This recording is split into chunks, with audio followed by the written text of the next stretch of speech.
सामान्य नागरिकांपासून ते छोट्या व्यावसायिकांपर्यंत प्रत्येकाच्या खिशावर ताण देणारी बातमी समोर आली आहे। एलपीजी गॅस सिलेंडरच्या दरात पुन्हा एकदा वाढ झाली असून याचा सर्वाधिक फटका हॉटेल व्यावसायिक, टपरी चालक आणि वडापाव विक्रेत्यांना बसताना दिसतोय। नेमका या दरवाढीचा परिणाम काय होतोय पाहूया आमचा हा खास रिपोर्ट। इराण, अमेरिका आणि इस्रायल या तीन देशांच्या युद्धाचा परिणाम संपूर्ण जग भोगत असताना अशातच संपूर्ण भारतावरती देखील त्याचा परिणाम पाहायला भेटतोय। खास करून महाराष्ट्रावरती देखील त्याचा परिणाम पाहायला भेटतोय। एकीकडे अचानक एलपीजी सिलेंडर महाग झाल्यामुळे आणि कमर्शियल सिलेंडर महाग झाल्यामुळे अनेक हॉटेल व्यावसायिक आता चिंतेत आलेले आहेत। एलपीजी गॅस सिलेंडरच्या वाढलेल्या किमतीमुळे छोट्या मोठ्या खाद्य व्यावसायिकांच्या अडचणी वाढल्यात। रोजच्या स्वयंपाकासाठी गॅसवर अवलंबून असणाऱ्या हॉटेल व्यावसायिकांना आता खर्चाचा ताळमेळ बसवणं कठीण जातंय। साहजिक आहे की इराणचं जे स्टेट ऑफ हॉर्मुझ आहे तिथनं त्यांनी जहाजांना वाहतूक बंद केल्यामुळे साहजिक आहे की तिकडनं येणारा सप्लायवरती त्याचा परिणाम होणार आहे। त्याच्यामुळे साहजिक आहे की बाकीच्या सप्लायर शॉर्ट झाल्यामुळे किमतीत दरवाढ होणार आहे, हे साहजिक आहे। फक्त शॉर्टेज होऊ नये ही अपेक्षा आहे की आणि त्यामुळे बाकीच्यांनी सर्वसामान्य माणसांनी सुद्धा पॅनिक होऊन जर का कुठेही ओव्हर स्टॉक करून ठेवू नये, म्हणजे सगळ्यांना थोडक्यात रेशनसारखं त्याचं जर का हे झालं सप्लाय झाला तर पॅनिक व्हायची काही गरज नाही आहे। हा तांत्रिक अडचणीमुळे थोडे दिवसासाठी हा दरवाढ असू शकेल कदाचित, त्याची झळ सर्वसामान्यांसकट सगळ्या व्यापाऱ्यांना पण बसणार आहे। पण कुणी पॅनिक न होता हे निभावून नेणं गरजेचं आहे।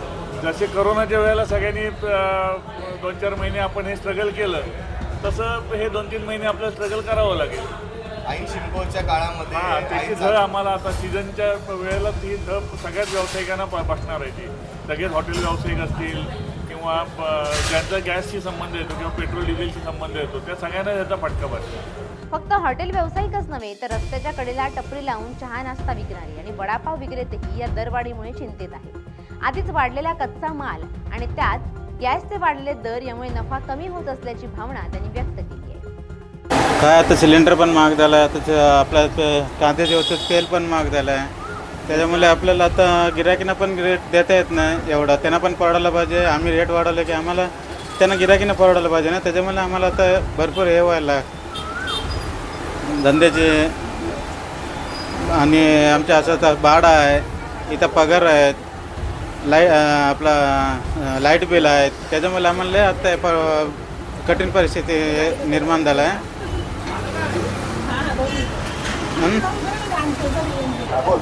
आता हे सरकारने त्याच्यावर तोडगा काढायला पाहिजे। सिलेंडर पण महाग झाला आणि तेल पण महाग झालं आहे, त्याच्यावर काय सरकारने तोडगा काढावे एवढे आमचे प्रश्न आहेत। या युद्धामध्ये 60 रुपयांनी सिलेंडर वाढलं आहे, त्यामुळे आम्हाला धंदेवाल्यांना फटका पडतो आहे। त्यामुळे सरकारने लक्ष ठेवावं,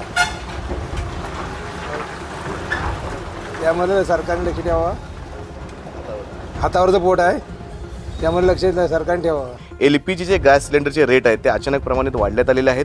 अनेक जे व्यवसायधारक आहेत त्यांना देखील याचा फटका मोठ्या प्रमाणात सहन करावा लागतोय। याच पार्श्वभूमीवरती बोलण्यासाठी माझ्यासोबत अमोल बुटाला आहेत, जे HP गॅस या एजन्सीचे खुद्द मालक आहेत। अनेक प्रकारचे अमोल जे रुमर्स या ठिकाणी येत आहेत, अनेक जे व्यावसायिक आहेत त्यांना आता सिलेंडर महाग झालेले आहेत, त्यांना देखील महागाईचा फटका बसलेला आहे। अचानक या सिलेंडरमध्ये वाढलेली वाढ आणि अचानकपणे हे जे रुमर्स येणे, या सर्व गोष्टींवरती तुम्ही कशा प्रकारे पाहता? कारण जर बघायला गेलं तर आता सध्या महाराष्ट्रातील नव्हे तर रत्नागिरी जिल्ह्यातील आणि प्रामुख्याने आपल्या खेड तालुक्यातील सिलेंडरची आणि आर्थिक गॅस सिलेंडरची परिस्थिती कशी आहे? आंतरराष्ट्रीय बाजारात रेट वाढल्यामुळे एलपीजीचे व्यावसायिक सिलेंडर हे 115 रुपयांनी महाग झालेले आहेत आणि घरगुती सिलेंडर 60 रुपयांनी महाग झालेले आहेत। परंतु सप्लाय व्यवस्थित येतो आहे, स्टॉक आहे। कंपनीचं असं म्हणणं आहे की कस्टमरनी कसलीही चिंता करू नये, पुरेसा LPG सप्लाय ह्या देशामध्ये आहे आणि इम्पोर्ट सुरळीत कसं राहील ह्यासाठी भारत सरकारकडून चांगल्या प्रकारे प्रयत्न केले जात आहेत। सरकारकडून किंवा डीलर्सकडून जनतेला आम्ही असं आवाहन करू की पुरेसा LPG साठा आहे, पॅनिक बुकिंग करण्याची आवश्यकता नाही आहे। कंपनीचं असून असं म्हणणं आहे की LPG काळजीपूर्वक वापरला पाहिजे, त्याचं वेस्टेज नाही झालं पाहिजे किंवा सध्याच्या परिस्थितीमध्ये गॅस गिझर वापरले नाही पाहिजेत. त्याच्याऐवजी इलेक्ट्रिक गिझर कस्टमरनी वापरले पाहिजेत, जेणेकरून त्यांच्या घरगुती सिलेंडर जो आहे तो लवकर संपणार नाही. आणि जर युद्ध लांबले तर गॅसचा तुटवडा आपल्या देशाला भासणार नाही. ह्या पद्धतीने सगळ्या प्रकारची काळजी सरकारही घेत आहे आणि जनतेनेही काळजी घ्यावी. अननेसेसरी सिलेंडर बुक करून घरात स्टॉक करायची गरज नाही, कारण पुरेसा साठा कंपनीकडे आहे, रोज गाड्या येत आहेत. दरम्यान गॅस एजन्सी चालकांच्या मते गॅसचे दर हे केंद्र सरकारच्या धोरणानुसार आणि तेल कंपन्यांच्या निर्णयानुसार ठरवले जातात. त्यामुळे एजन्सी स्तरावर दरात कोणताही बदल करता येत नसल्याचं त्याने स्पष्ट केलं.